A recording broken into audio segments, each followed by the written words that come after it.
This is a recording from a Sunday meeting of the BC Humanist Association in Vancouver. Humanism is a progressive worldview that, without supernaturalism, affirms our ability and responsibility to lead meaningful, ethical lives capable of adding to the greater good of humanity. To learn more about humanism and to support our work, visit bchumanist.ca and make sure to follow us on Facebook, Twitter, and Instagram, and be sure to subscribe to the BC Humanist podcast. The opinions expressed in this podcast do not necessarily reflect those of our staff or board of directors. It's my pleasure to introduce our speaker for today. Dr. Diane Finegood is currently seconded to SFU's Center for Dialogue, where she is developing an innovative new semester in dialogue on health and wellness. Today, she's going to be talking about health and wellness in the age of complexity. So please join me in welcoming Dr. Diane Finegood. Thank you. Thank you very much. Thank you all for coming. Nice crowd on a Sunday morning. So this is the topic, and so I've got four main key messages, and I'm going to give them to you right up front. I was always taught back when I was a student that you tell them what you're going to tell them, and then you tell them what you told them. So here's what I'm going to tell you about. The first is that we're living in an age of complexity, and I'll speak to what that means and how you might think about it. That complex problems are not the same as simple or complicated problems, and we'll make that distinction. And it's an important distinction. Certainly, health and wellness is complex, and we'll talk a little bit about that, use that as an example. But the reason it's important that we remember that complex problems are not the same as simple or complicated problems is because the way we need to go about solving those problems needs to be different. We cannot rely on the methods that we use to solve simple or complicated problems to solve complex problems. So I want to make that big distinction between complex and complicated. So let's think about that. So first of all, complexity is rising. This is clearly a fictitious graph because it really depends on how you measure complexity. The fellow that I learned this from argues that around the time that the internet came into being, the complexity of the world surpassed our individual complexity or our ability to cope with that complexity. It's hypothetical. But if this doesn't make any sense, the thing to think about when you think about complexity is think about a problem and how much information it takes you to describe that problem. The more information it takes, the more complex a problem is. Okay? Make sense, sort of? Well, here's a really simple analogy. Let's do this one first. And this thing only works, sort of. Okay, so complex is not the same as complicated. A simple problem might be baking a cake. You got a recipe, it's fairly reproducible, there's not a lot of random behavior that interferes with the cake, maybe a little, but in general not. Complicated would be something like sending a rocket to the moon. So again, there's a recipe, there's a plan, some randomness can come into play. You need a lot of expertise and a lot of different pieces to send a rocket to the moon, but except for a few notable exceptions, if you're sending one there, you usually get it there. There's obviously been some, problems with space flight, but in general, that would be considered a complicated problem. But a complex problem would be raising a child. Think about it. So when you raise a child, there's lots of different things to think about. There's many different factors, but there's a lot of randomness in the problem as well, right? So yes, there's genes, there's the environment that you create. We have the mistaken belief that that environment is what drives the child. Yes, environments that we live in make a difference. They're important, but no matter what we do in raising a child, they're going to come out however they come out based on a whole host of different things, some of which are unpredictable in terms of life course and things of that sort. So you can see that complex is different from complicated when you compare the idea of raising a child to sending a rocket to the moon. If we had recipes for raising children that were reproducible and actually worked, the world would be a different sort of place, wouldn't it? Maybe worse, maybe better, hard to say in that regard. So health and wellness are also complex. Just like raising a child, there's lots of different things that are interdependent and relate to each other when you're thinking about health and wellness. This is about a 10-year-old map. It's called an obesity system map that was created in the UK. And I always say when I show this that I'm glad you can't read it, because generally I put whatever label on it I want and then just say it's about that. But the point is, the point is here, what's the dominant aspect of the picture that you see? It's not the variables that relate to each other. It's the interdependencies. It's the connections between the variables. And this is an important aspect of complexity. It's about the connections. It's the fact that there are all these connections that may make it difficult to do something, and I guess there is a pointer here. If I do something over here, I don't know whether it's really going to affect something over there, right? So that's kind of the mindset that you need to realize when you're dealing with a complex problem.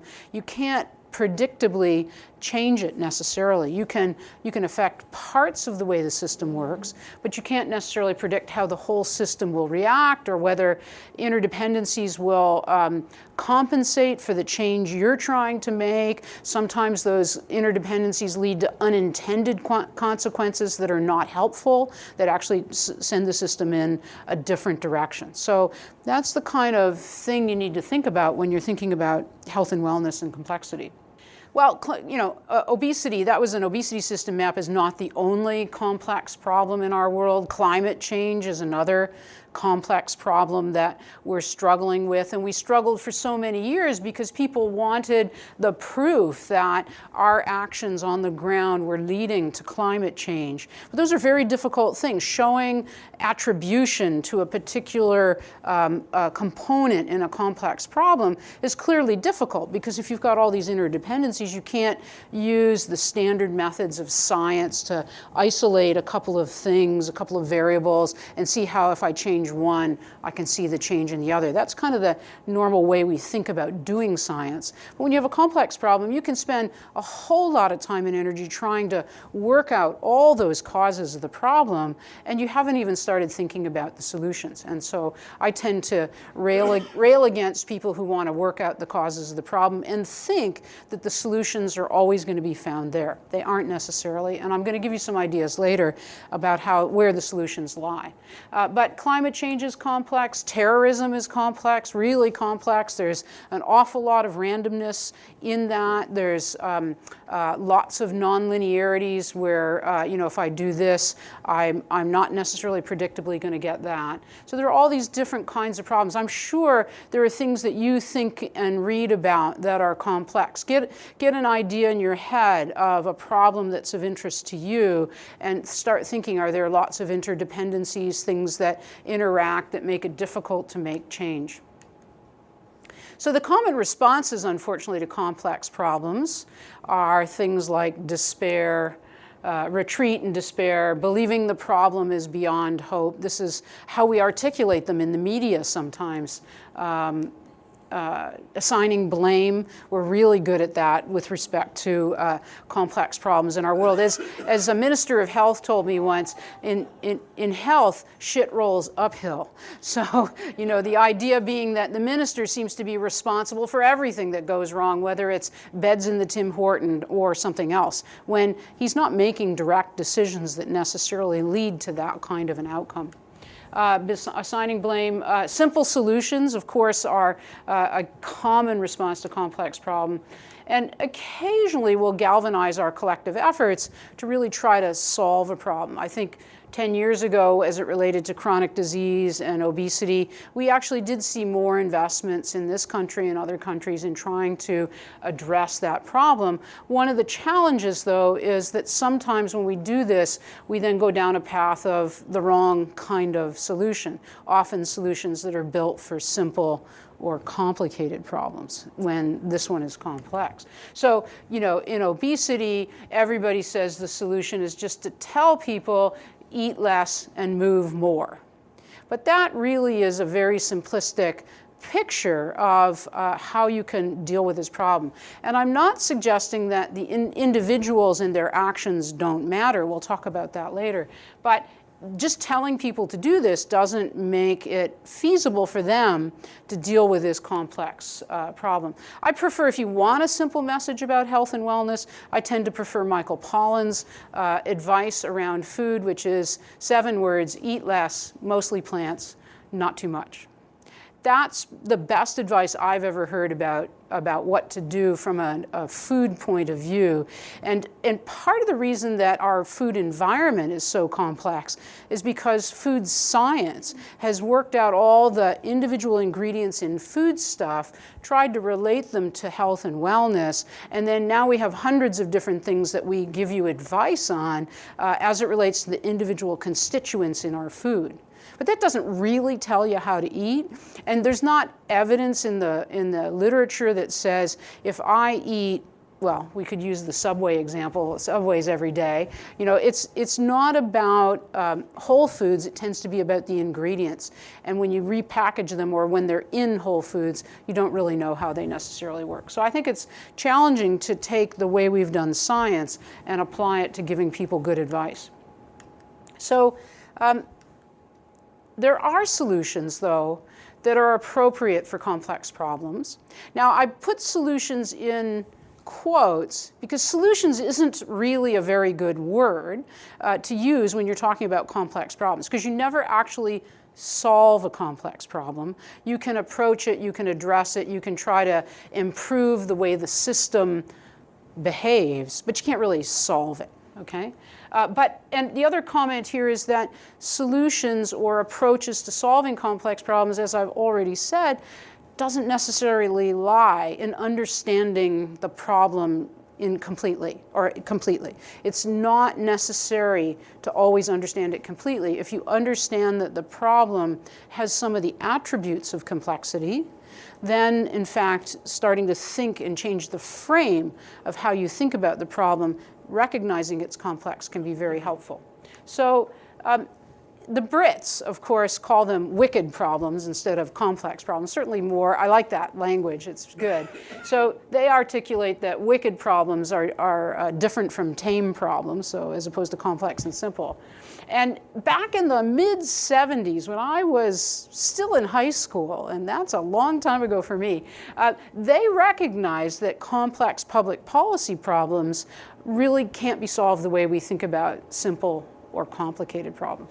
So they talk about the fact that there is no definitive formulation. You cannot work out all the causes of a complex problem and expect that that's generalizable across countries and things. So you can't work out all the causes of terrorism in the US and expect that it applies to Britain, just as a simple example.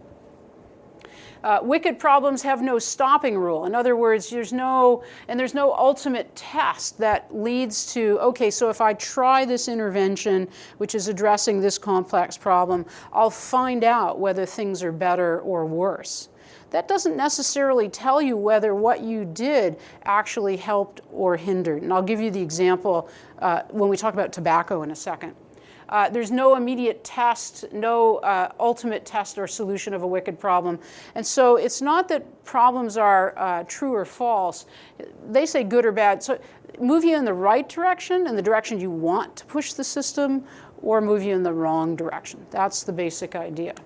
So the key here is that we need to change our frame of mind, as I've said, about how we go about solving these problems. We need to look at them differently and recognize that by looking at them differently, we can start to think about useful solutions. So let's talk about tobacco as an example.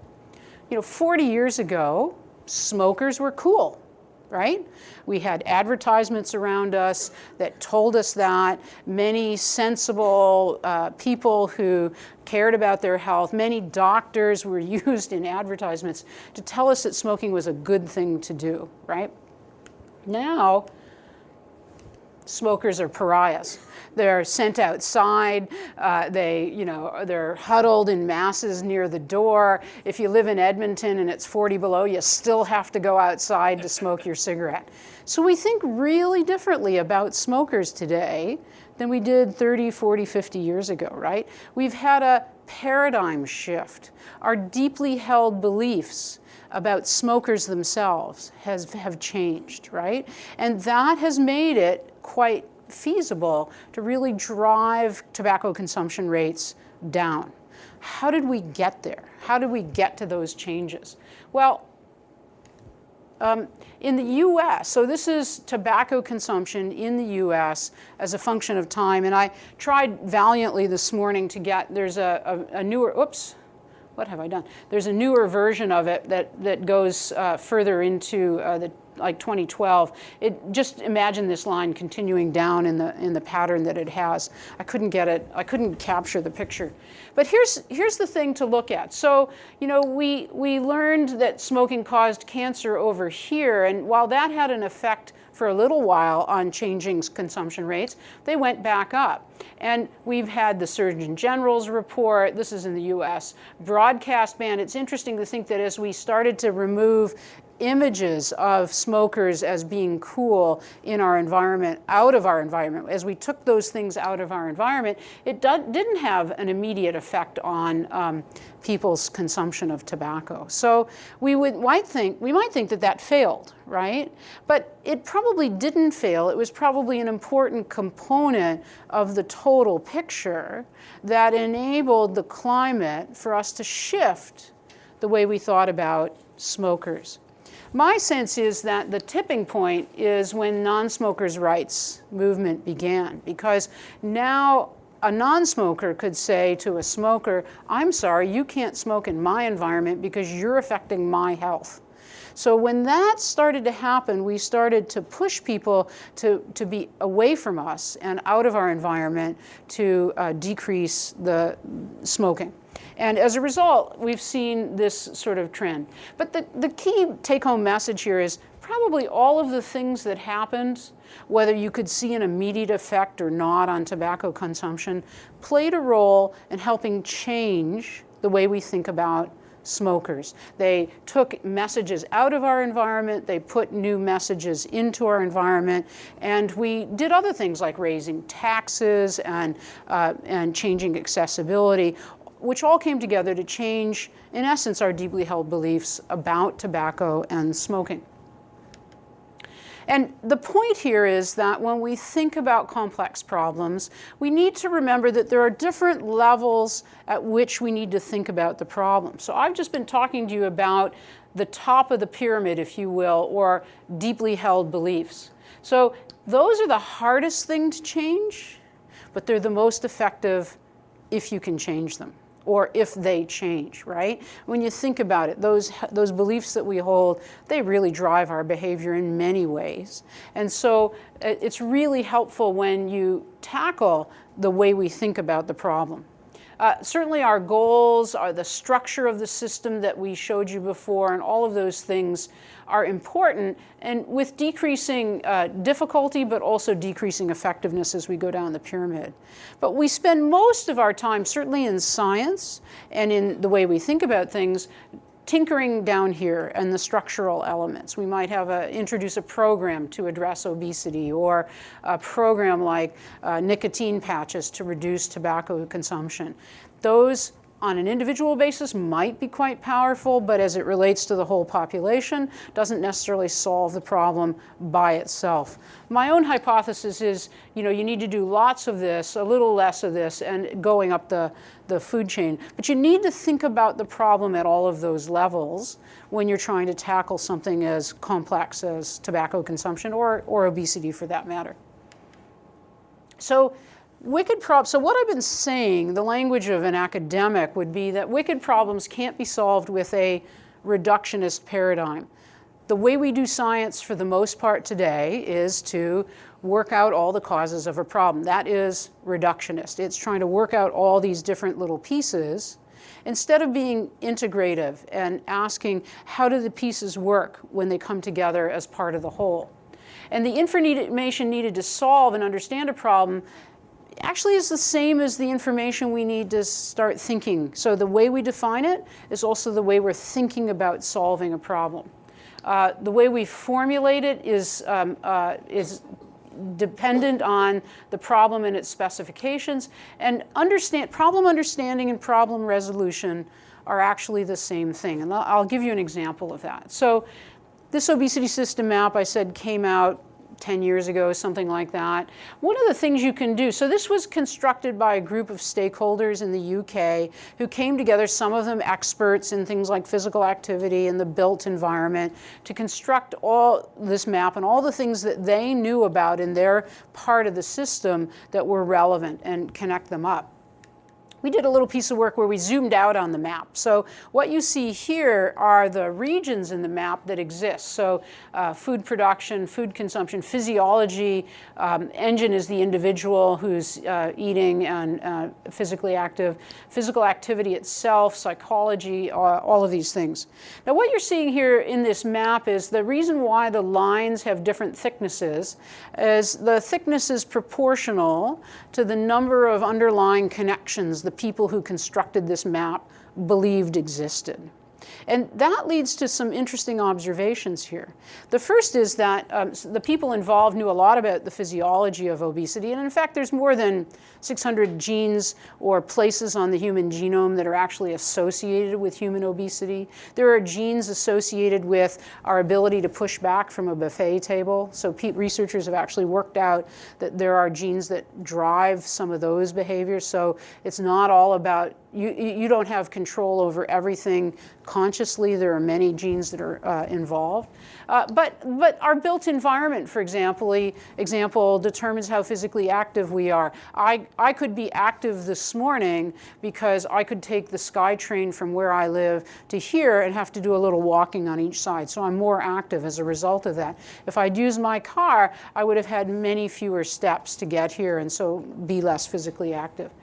The interesting thing about this map to me is that the strongest influence, the place where the stakeholders thought there was the most important drivers for food consumption was in food production. So that this had the most underlying connections between food production and food consumption.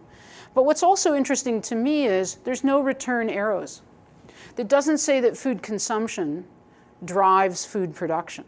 So the people who constructed this map, I'm willing to bet, did not work in the food industry and had a certain bent against the food industry, because they're arguing that it's the food industry that's driving what we eat. But I know a lot of people who work in the food industry, and they will tell you that food consumption absolutely drives to what they produce. Now, it's not a clean, yes or no, and certainly people who produce food also advertise it to get you to consume it. But if you're not going to consume it, they're not going to make it. And there's lots of good examples. I mean, look at the proliferation of things like gluten-free food. There's a demand for gluten-free food. People are asking for it, they want it, so it's more and more produced. So clearly there is a relationship here. But this tells me that the group of people who created that map, the one that we saw, probably didn't contain too many people in the food industry, and maybe even had a bias against or towards thinking that the food industry is responsible, wanting to blame them. So again, shared problem definition. One of the things this map does is it creates an opportunity to have a conversation about what are the drivers. And if we look at, here's another version of the map with little regions colored in. And this was produced by a cross-government initiative in the UK. It used to have the tags of all the different departments on it, but the person who shared it with me asked me to take that off because it had never been published. But the point is that if you work at having a shared understanding of what the different elements in a complex problem are, then you can begin to have a conversation about where you might have the ability to address the problem, right? And so each of these regions here is a region where a different government department said, hey, we influence that variable. Let's talk about what we might be able to do to change that. And in fact, in BC, there was an initiative around before the 2010 Olympics where government put money into a pot and enabled ministries other than health to drive health-related projects by working with the Ministry of Health and Transportation or infrastructure, whatever the case may be. So by having a shared understanding, even in its complexity, we can begin to share our thinking about ways to solve the problem. How we go about change in a complex problem matters. So we're used to, especially, and this works well for complicated problems where there's not a lot of unpredictability, we're used to making things happen. Governments are used to making things happen. They're hierarchical structures that use sort of orderly, planned, and regulated and programmed kinds of approaches to solving problems. They're managerial in nature, and they're about re-engineering and things like that. But in a complex problem, that's pretty tough to do. If you've got that big spaghetti and meatball kind of diagram, there's nobody on top of that that says, we're going to make things happen in this way. And so you need to actually think about how you can help things happen. And the features of that are more like negotiation, they're influenced, they're social, there are some technical solutions, but it's about exchanging information and knowledge. It's about enabling individuals in the system to understand where they might fit and what influences they might have on the system. But it's not so much about telling people you have to do X. It's about encouraging it. And sometimes you can let it happen, i.e., have sort of unpredictable, natural, kind of emergent processes. But that doesn't get you necessarily where you want to go very fast. And so we do see the emergence of various kinds of social movements now in various interesting ways. I think the March on Washington that happened this week and the number of kids that came to Washington to protest the gun laws in the U.S. It was kind of an emergent behavior, and with a little bit of support, one might be able to turn that into something more helpful. In complex problems, we also need to build trust. So think about all those interconnections, right? They're usually individuals involved in the relationships between public health and the food industry, between an individual and the environment that they live in. There's many different things there. And trust is a really important variable in a complex problem. Why is that? Well, think about it. If we live in a complex environment, or if we live in a low trust environment, it's more complex to operate. Think about people who live in places where there is a lot of terrorist activity. So there's not a lot of trust that when you walk out the door, you're going to be safe, unlike here where you generally trust that you're going to be safe. If you live in that kind of low trust environment, it's more complex for you to operate.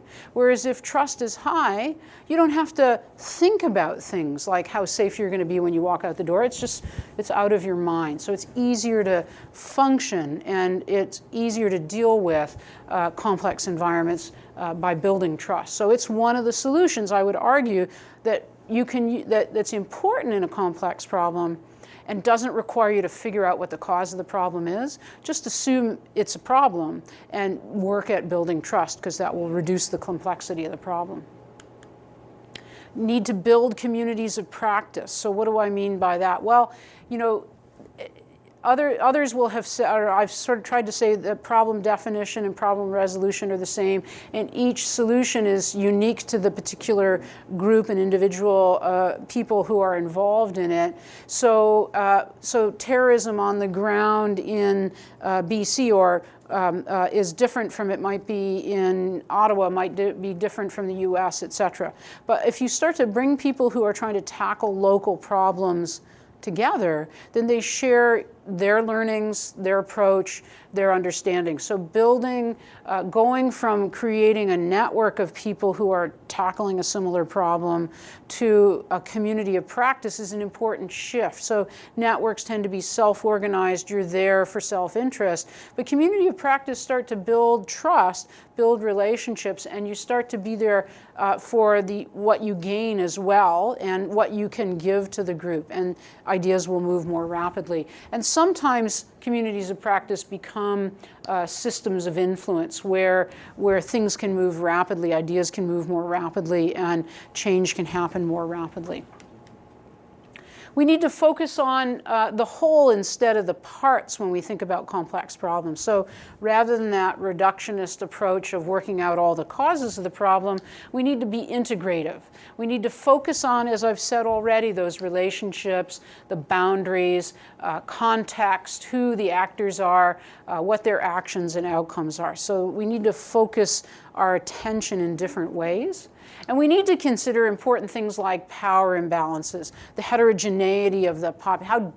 How different are we? We can't have one solution to addressing a problem like obesity when we have so many different genes and life courses that are important to solving that problem. We need to think at the very least in terms of groups of people, maybe with common characteristics. So let's not think of us all as the same. Let's think of us each either as individuals if we have to, or as groups of people with common experiences and knowledge. And things like randomness, et cetera, are all important. So these are all kind of different ways to go about solving these kinds of problems. So the key messages, again, as I said, are that we're living in an age of complexity. I shouldn't have to sort of prove that to you. I'm sure you can all imagine, pick any problem of interest to you and think about that. Clearly, hopefully, I've helped you understand that the complex problems are not the same as simple or complicated problems. It always makes me slightly crazy when a speaker will use the word complex and complicated interchangeably. So I often call them on it, but many people don't necessarily understand that distinction. Remember, bake a cake, send a rocket to the moon, raise a child. Sending a rocket to the moon and raising a child are really very different sorts of activities. Health and wellness is clearly complex, and the way we go about solving complex problems are not the same as simple or complicated problems. But I have one last message, and it may seem counterintuitive, but it's that individuals still matter. So big, messy, lots of interconnections. But actually the individuals, if you zoom in instead of out as I did, and you zoom right down to your level as it relates to a problem like this, we actually still matter, because in the case of health and wellness, we are kind of the one in final control. There are many things in our context that might affect us, but ultimately we're the only ones who've lived our life course, who've had our experiences, who have our genes, and have all the experiences that we have. So let's think about that. I've got a few more slides if I can get them up. So individuals still matter. So life course matters, where we grew up matters, who our mother was matters. Now you may not notice, this is obviously me and my mother a few years ago, maybe not so obvious. So there's some pretty interesting things in this photo, like here's the cigarette in my mother's hand. She couldn't even put it down to have the photo taken, which I find quite fascinating. So I grew up in a house full of cigarette smoke, actually. My mother was clearly a sewer, so she made both of these outfits for us, not something that happens too often today. We lived in a suburb of Detroit, and there was a time when, one of the many times in my life, when I was actually pretty thin. So I can't remember exactly what was the driver for this, but my mother had a penchant for going to Weight Watchers, and of course she took her overweight daughter with her. And so I was a Weight Watchers teen queen back then. So they actually had beauty pageants for people who attended Weight Watchers, girls that attended Weight Watchers, if you'd lost a large amount of weight. So I got to be a Weight Watchers teen queen. I love the picture here. So anyway, so it's just to say that my life course and where I am today is in part influenced by my mother, the environment I grew up in, my genes, and even those things back in the 70s affect me today, because we know from the literature that things like repeated cycles of weight loss and weight gain, which is fairly common in my personal experience on Weight Watchers or other types of approaches to losing weight, actually affect your basal metabolic rate. So I actually know now that I can't eat more than about 1,500, 1,600 calories a day if I want to maintain my weight. So Unfortunate but true.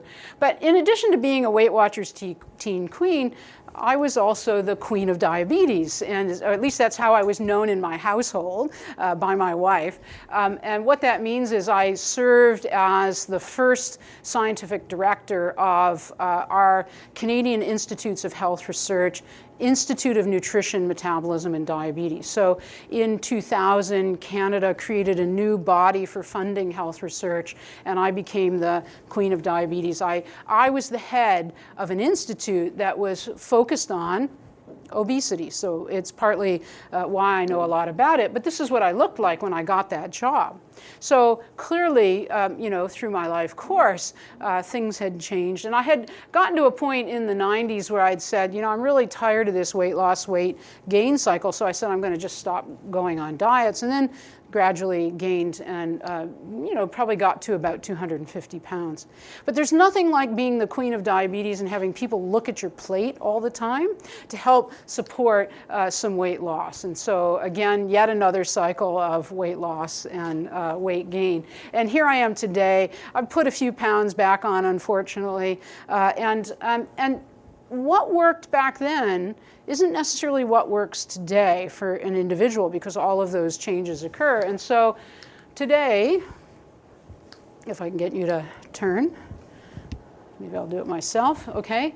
I'm the kind of person who really likes to do self-monitoring. So I need to self-monitor in order to manage my food intake and physical activity. So now this isn't something that works for everybody, but I'm a scientist, I have a background in engineering, numbers matter to me, and so I self-monitor three things. I self-monitor my weight, and you can see that I've been working at trying to, these are all from this morning, lose weight over the last period of time, and I managed to take off another 10 pounds. I count my steps every day, and I try to achieve 10,000 steps every day. If I getting into the green means I've gotten my 10,000 steps or more. Didn't quite make it yesterday, and today, well, that was before I went out this morning.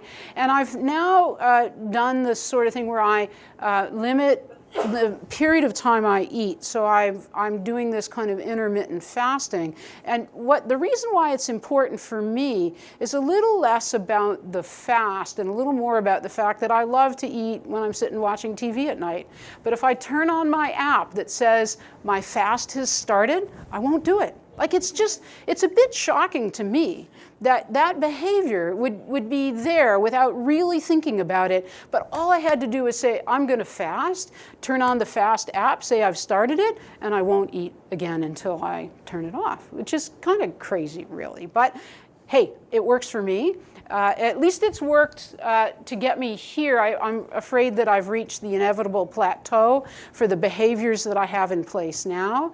And again, this is why individuals matter. If I want to keep losing more weight, which I'd love to get back to the place where I could wear that lovely red tunic that I had on in that picture, not quite there yet, but I'm going to have to find a new behavior to add to the behaviors I have now that will either take a little more food out of my diet or add a little more physical activity in my day.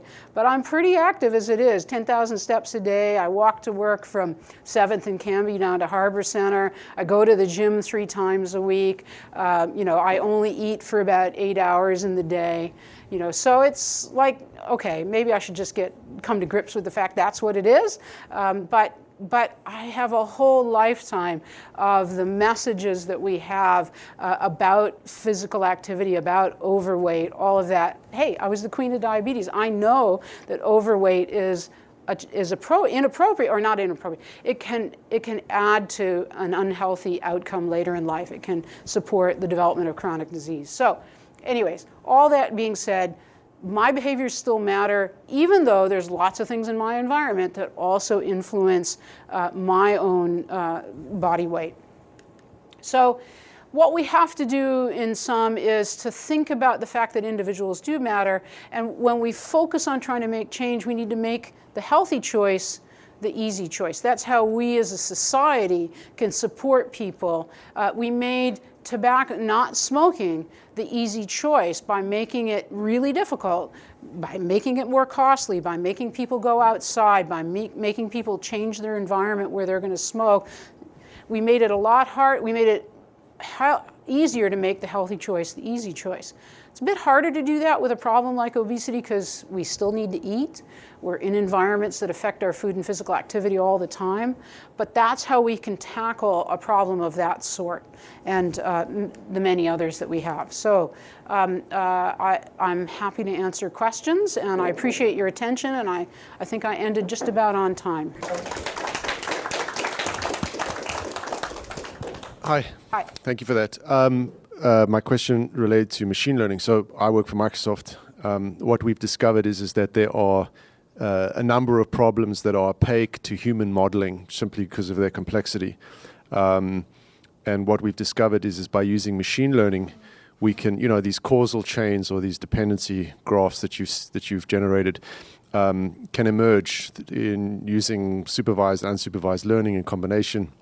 Are you seeing this affecting the work that you do, where people are using machine learning to at least understand what the interdependencies are? Obviously, to your point, ultimately it lands up being something that actual people have to go fix. But how is this impacting the work that you do? Are you seeing an impact? So what I would say is that in health in general, we're pretty far behind when it comes to using data, particularly data that's collected in that sort of massive big data fashion. So our laws around privacy, around health data, are currently, they were done 30, 40 years ago, and they really haven't caught up to kind of modern day thought about using data. And because governments and because shit rolls uphill in health, and in BC we had that data breach, and I put quotes around it a few years ago, governments are extremely risk averse when it comes to allowing researchers, credible, authentic researchers, to access the data. So I would say not yet, because we can't get access to that kind of data. It's easier to get access to sort of non-health data than it is other data. So we really need to overhaul our perspectives around and our protections around our data. For example, we don't even own our own health data. Getting access to your own health data is not that easy. It would be, if we simply gave people access and control over their own data, we'd end up giving researchers a lot more control because people could opt into their data being collected. So we really need some shifts in the policies that we have in place today to get to that place that you're talking about in health. Yeah, it's a big frustration.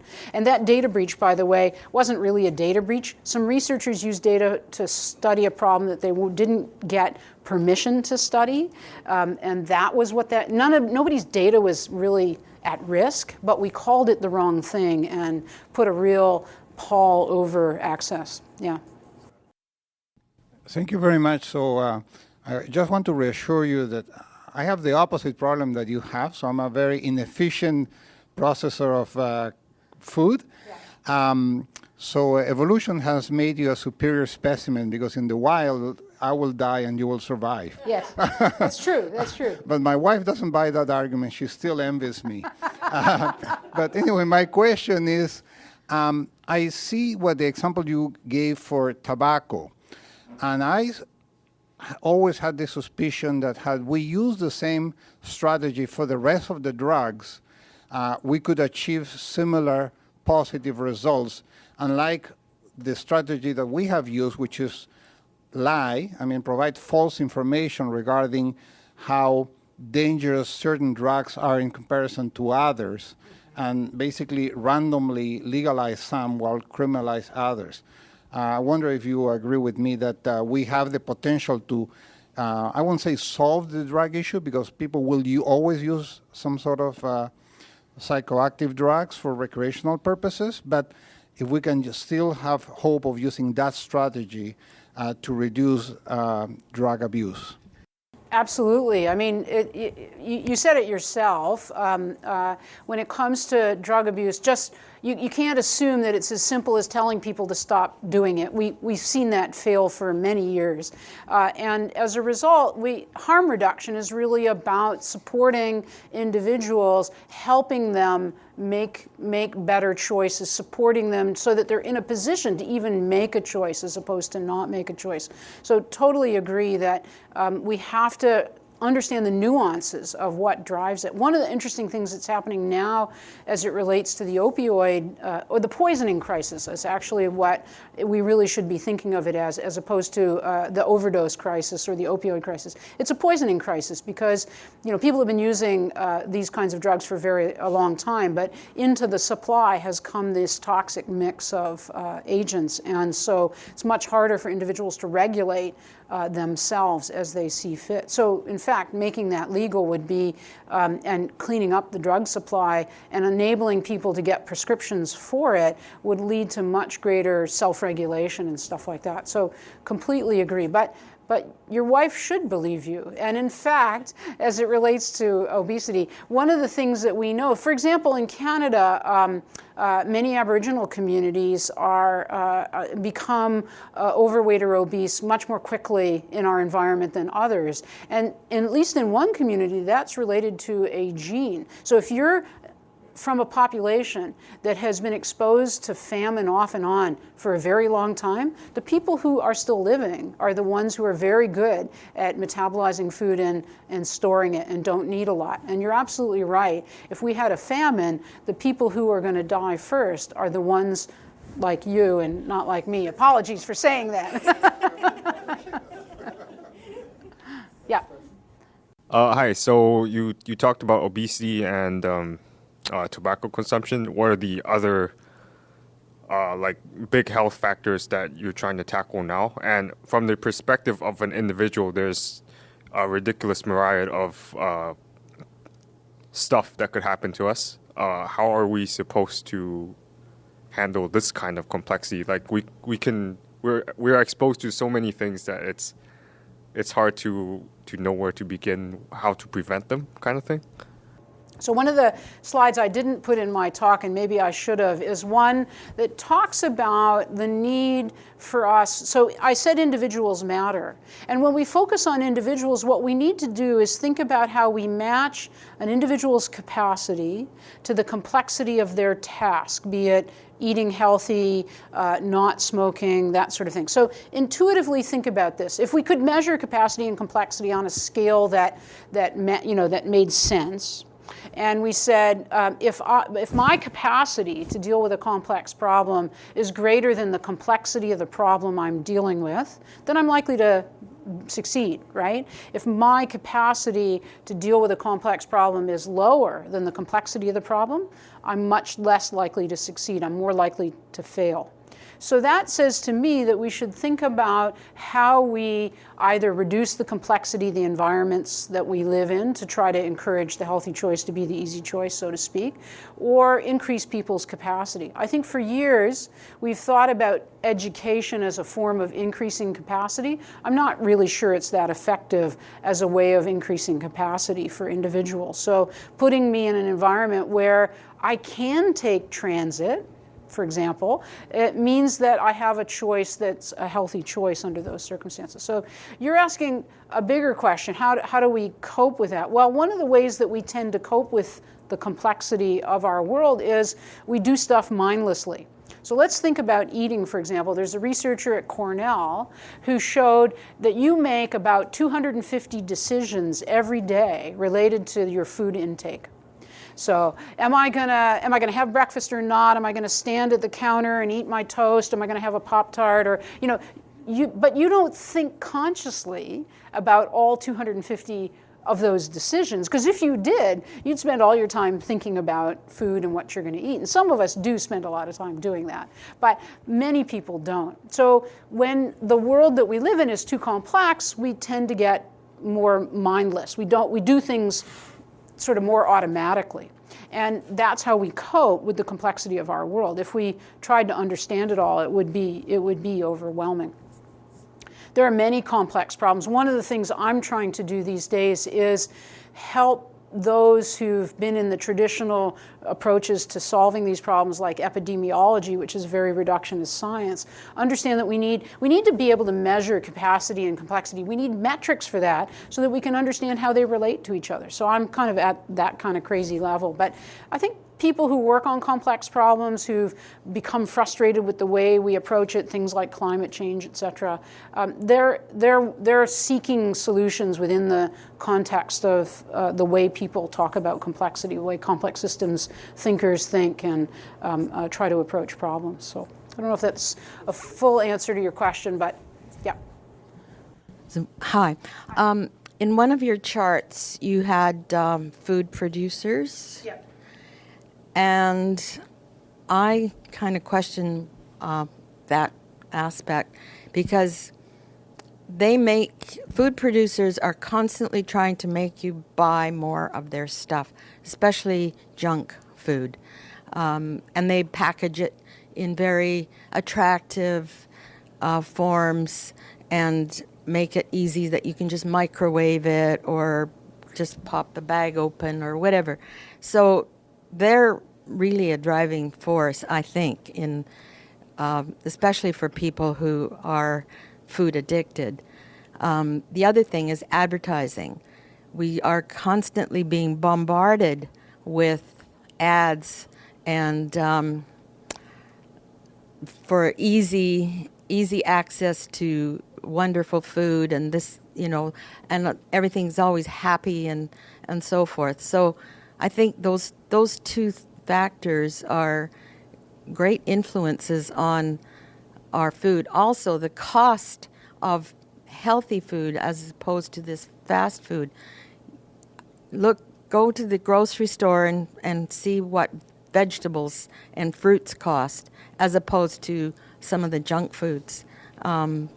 Yeah, so I don't disagree with you, but I'm trying to make the point that, so I don't disagree with you. One of the things that one might want to do is unpack why is it that healthy food is more expensive than unhealthy food. So unhealthy food usually is food where there's value added by the packaging and the way the producer puts the ingredients together. So they're selling you something that that they think it sounds cheaper, but it isn't necessarily for the environment. So that's one thing to keep in mind. It's also, you need to consider the advertising is there in order to get you to buy it so that there's a profit there. But why are fruits and vegetables not cheap? Well, it relates to decisions that were taken years ago about, in the US, for example, subsidizing the production of corn. So still today, I believe that it costs more to produce a barrel of corn than it does to actually sell it. And so that's because it's subsidized, they can do it that cheaply. Corn is a great source of sugar. So sugar is very cheap because we overproduce corn and invest in it. Why aren't we subsidizing fruit and vegetables more broadly, right? So there's lots of decisions to unpack in that. And I'm not trying to say that that's not true, but let's also keep in mind that what we eat, what we choose to eat, even if it's driven by advertising or the fact that our taste receptors love sugar, fat, and salt, and our brains like those things, that our choice of eating those things does make a difference as well. So we can't just blame the food industry. We don't want our food companies to go away. If our food companies went away, we would not have a food supply. Yeah, I'm Jake, and I have some good news about if there's a famine. Because Ezra and I, being ectomorphs, we will track you down, take a lot of your extra food. We'll survive, you'll lose weight, everybody. It's a win-win situation. Absolutely. Yeah, and as far as junk food, it is a choice, and I don't consider junk food a food. If I see white bread, I don't consider that food. I will not eat it. I don't eat candy, and I have been doing this since 1969. No candy, no sugar, no salt. I avoid as much as I can, and occasionally I'll drop into McDonald's for, And you usually regret it, don't you? No, because it's been twice, once last June and once yesterday. So Oh, no wonder you're owning up to it. that's not often. Yeah, the rest of the time I only choose healthy food, so therefore the price of it is of no consequence to me. I must eat healthy food, so that's just the way it is. I noticed that in your exercise regime, you everything is aerobic exercise. No, I actually go to the gym. I lift weights as well. Okay. I was about to say, have you ever considered anaerobic exercise? I used to own a personal training gym, and anaerobic exercise, 2.5 hours a week, no sweating, most of the time is spent relaxing, and the increase in muscle on your body helps you burn energy 24 hours a day. So, yeah, I'm always promoting that. That's what I do for myself, too, because I actually developed a system because it's easy. I got away. And for my aerobics, I simply walk a lot. One of the things I did this year actually is I treated myself to a personal trainer. So I did 12 sessions with a personal trainer because I was always afraid to do weightlifting and anaerobic exercise. If you don't feel like you know what you're doing, it's a little bit scarier, right? You can hurt yourself a little more easily. So I treated myself, and now I go 2 to 3 times a week. 3 when I'm really on the ball, and 2 when I'm slightly less on the ball. So.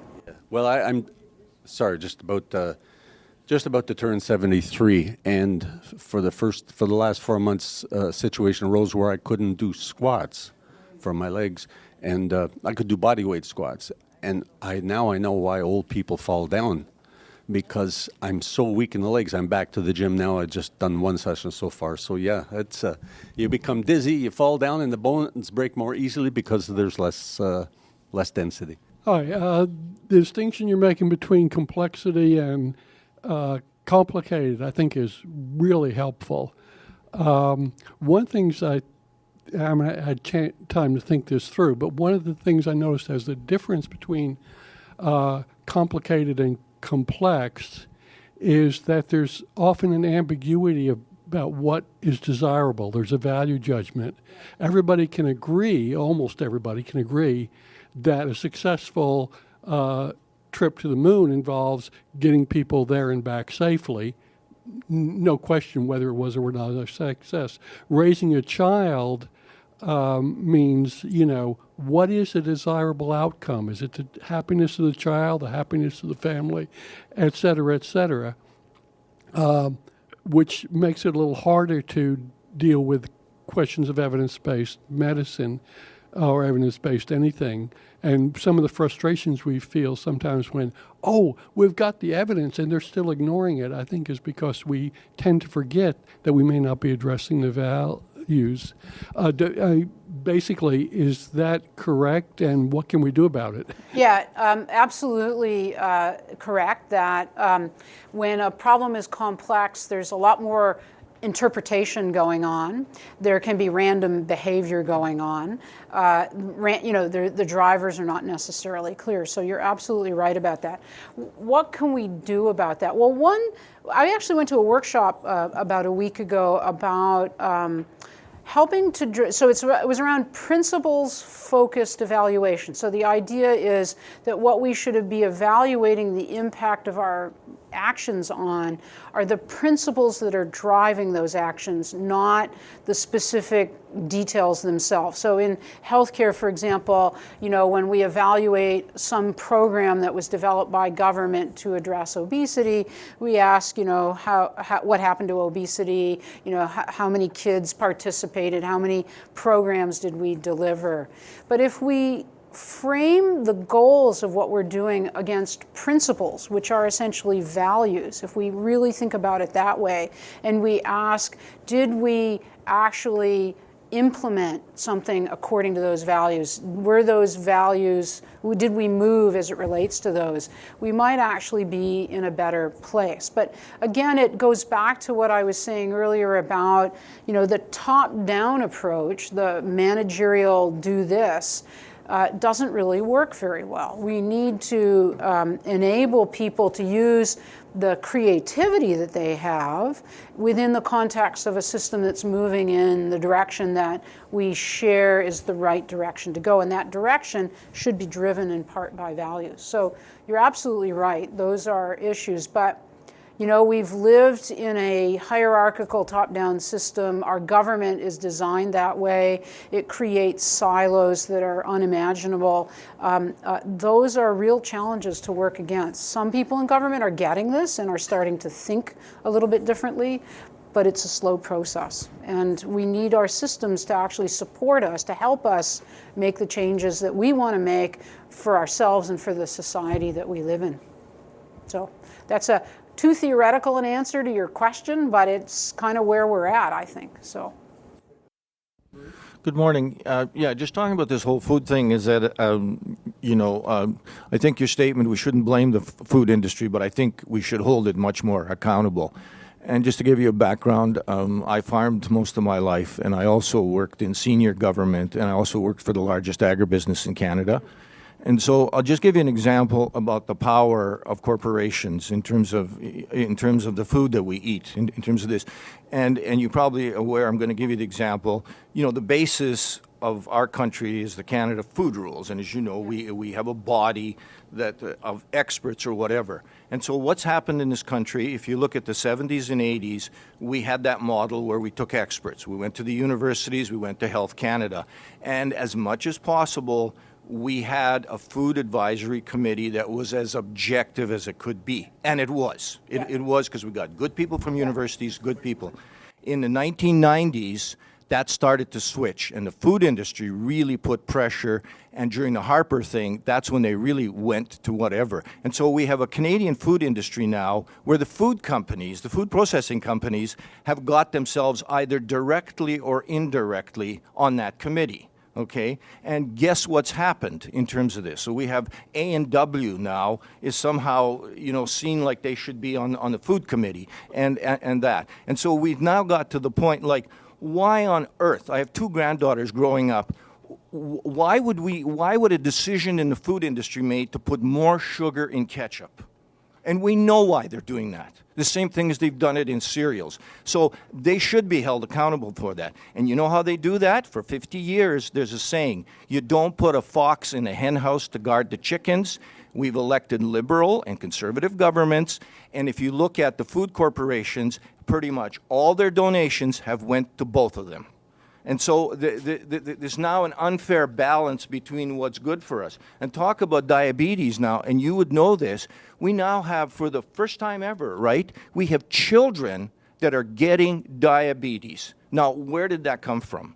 So this is the whole thing about power in our society and who gets to make decisions and the kind of food that we eat. And unless people start to turn that around, we're just going to keep spending more money on the health system to try and deal with problems that we should be dealing with through prevention. So let me add to a little bit the information that you just provided, because I know quite well the person who's responsible for the food guide in the Ministry of in Health in Health Canada. He actually worked for me at one time when I was the Queen of Diabetes. So you're not quite right in the sense that, yes, during the Harper years, it was all about enabling food companies to create influence. But in fact, today, under the Liberals, that is not true anymore, because what's happened is the fellow who's responsible, who's the final arbiter and responsible for generating the food guide, he actually invited me to be one of the experts on the panel that's doing modeling to figure out what the food guide constituents and the amounts would be there.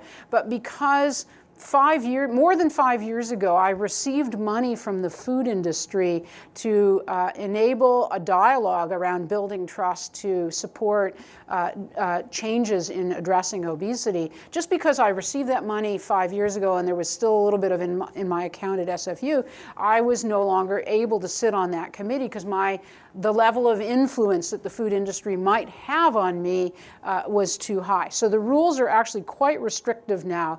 They're not allowing anybody who has any even remote perceived relationship to the food industry on the committee that's doing the recommendations. Yeah, it is a good thing, absolutely. Yeah, absolutely, that is a good thing. I'm not suggesting that's a bad thing at all. But I'm just trying to correct to say that actually the way things are right now is much more restrictive than it was in the Harper years around who's influencing what's on the plate. But I do also want to make the comment that food companies are not always just doing the wrong thing, like adding sugar to ketchup. I visited Danone in France a number of years ago, and I was told that they have been gradually reducing the sugar in European yogurts year after year. They're lowering it without telling people because it's changing their palates, and so they might not want to be, displaying that they're doing this because not everybody will like it. And in fact, people will start to eat other yogurts because they taste better, the perception. So they're not always doing things that are evil. Sometimes they're doing things that are actually helpful and you don't necessarily know it. I'll tell you one other quick story about this. So I'm friends, because I was working at trying to build trust to engage in dialogue around food and food industry and obesity. I have a friend who works at, or worked at, he doesn't anymore, Kraft Foods. And he told the story about when Kraft Foods wanted to reduce the sodium in Kraft Dinner. So he showed the classic box of Kraft Dinner and it said low sodium on it. Product bombed. Nobody bought it because they were worried it was not going to be as tasty. Then they figured it out, produced a box that said hint of sodium or hint of salt. And it sold perfectly. And it was the same formulation as low sodium. Hint of salt was okay. It encouraged us to eat it. Campbell's Food reduced the sodium in some of their soups, and they did it voluntarily and had to reverse it because they started to lose so much market share because they didn't taste as good as the other soups and other people continued to buy them. So what are they supposed to do? Well, if we create regulation around how much sodium you can have in those foods, then you level the playing field for all the companies. So there's lots of complexities in how you go about this. So I've heard a lot of topics. I want to kind of bring them all together. So firstly, on the blame thing, obviously the food industry is part of the value network. But you mentioned our brain's fondness for sugar, salt, and fat, right? And I read this really interesting. I guess you put it in sort of the evolutionary neurology camp, if you had to sort of label it. And it's that cognition is really expensive. So usually neural models for interacting with our environments are incredibly simplified. And the salt, fat, sugar thing was such that if you lived on the plains of the savannah and you simply optimized for salt, sugar, and fat, because of the things that coexisted with those things, all the trace elements, you literally, if you hunted animals and you maximized for the fat associated with those things, you would get everything else because they were vegetarians and they ate all the vegetables with the good stuff in them, right? But now we're in this environment where we can produce salt, sugar, and fat in pure form. And yet we have this reward system that is basically, set up for an environment where those things were available in scarcity, or certainly not in the pure form that they are today. So a lot of what you've been talking about, it sounds like it falls into the sort of, libertarian paternalism, or is it paternal libertarianism? Basically like nudging, because we have obviously these cognitive biases, and I wouldn't even call them that. We have these deep cognitive systems that are designed to make us eat literally almost suicidally. It sounds like the solution is to sort of slowly nudge people almost without them realizing that we're doing it. How does that resonate? And just by the way, I think the food industry is not to blame. I think if we have to blame anyone, and I never think blame is a useful mechanism, it doesn't get you anywhere, is our own brains. Like, really, at the end of the day, our cognitive bias is the cause for all of this messes that we get ourselves in. And unless we start there and say, well, it's really about us, each of us individually recognizing that, it's our own neurology that gets us in this mess in the first place. But my question is really about nudging people in the right direction. Is that really the solution? There is no solution. There's no one solution. So for me, maybe helping me, nudge me in the right direction by creating an environment where I can be active without having to work at it, or I can eat less without having to work at it, that helps. But it isn't going to matter to Ezra. He's going to starve potentially in that environment, right? So recognizing that we're either all individuals, or at least we're all of a mix of phenotypes is kind of important, right? So we're not all the same. We're not homogeneous as a population by any stretch. We're pretty heterogeneous, but maybe there are groups of us that would be feasible to address in different ways with different kinds of supports, different nudges would be helpful. But we don't think about it that way yet, and really changing the way we think about it is critical.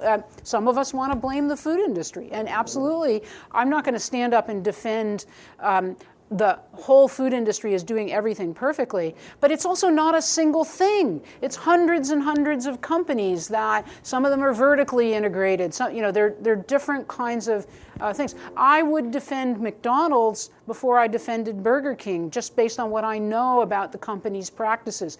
I would defend PepsiCo before I defended Coca-Cola. PepsiCo is a company where they've been trying to diversify their food portfolio, and they've been criticized in the business literature for losing market share because they're actually trying to produce healthier foods in their food portfolio.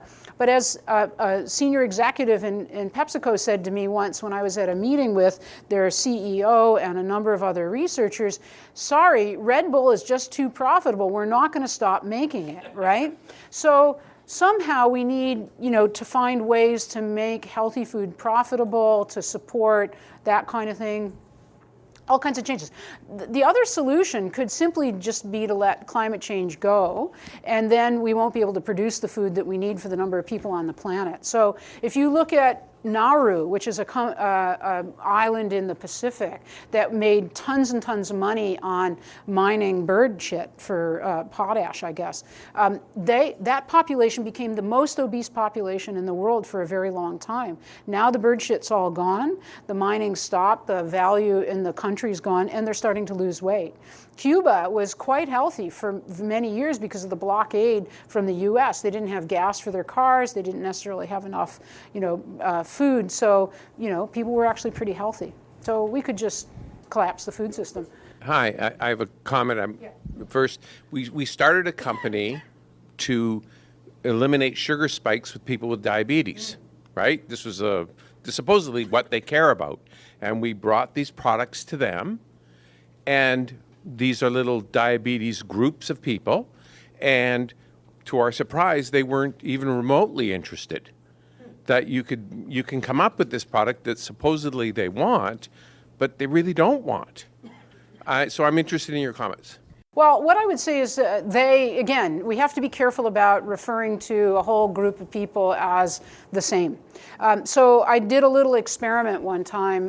There was a group that developed a set of cards about the challenges that people with diabetes face. I don't like to take my medicine at night. I don't like to shop. I like to eat sugar, whatever it is. 40 different statements from a population of people. And we asked people at a public lecture to look at that and to check off the ones that were relevant. So 100 people filled out this survey, 40 different items to help define individuals, and no two people were alike, right? No two people checked off the same set of things that affected their behavior. So I would question, I don't know what the product is, but to say that they didn't find it helpful, I'm willing to bet there are some people that might find it helpful and others who don't. This has been fascinating. Is there a published book where the layperson could get this information that you presented in your presentation? Where can we find this information? I have not written the book.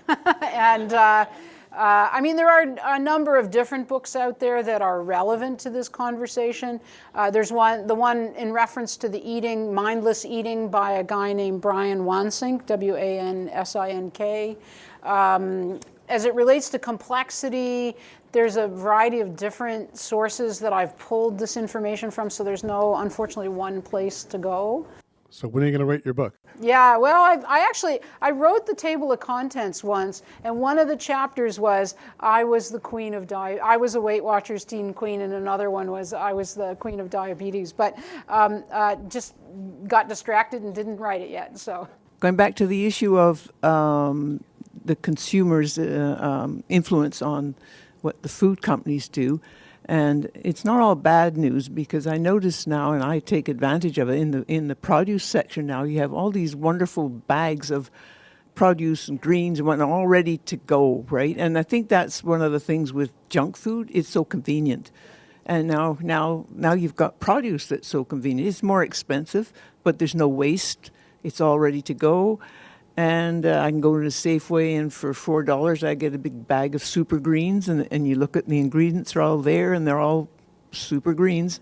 But the consumers want that kind of stuff now. So that's, I think, a good indication where it's not all driven by the food companies, it's the consumers want stuff. Yep, I don't disagree with that. Consumption drives innovation, if you will, within the context of food. And I notice there's now starting to be some companies that will deliver to you on a weekly basis all the ingredients to make a variety of healthy meals. So those of us who've gotten lazy and don't look up recipes or don't want to go buy all the individual ingredients can do it quite easily. So I think more of that kind of change is coming.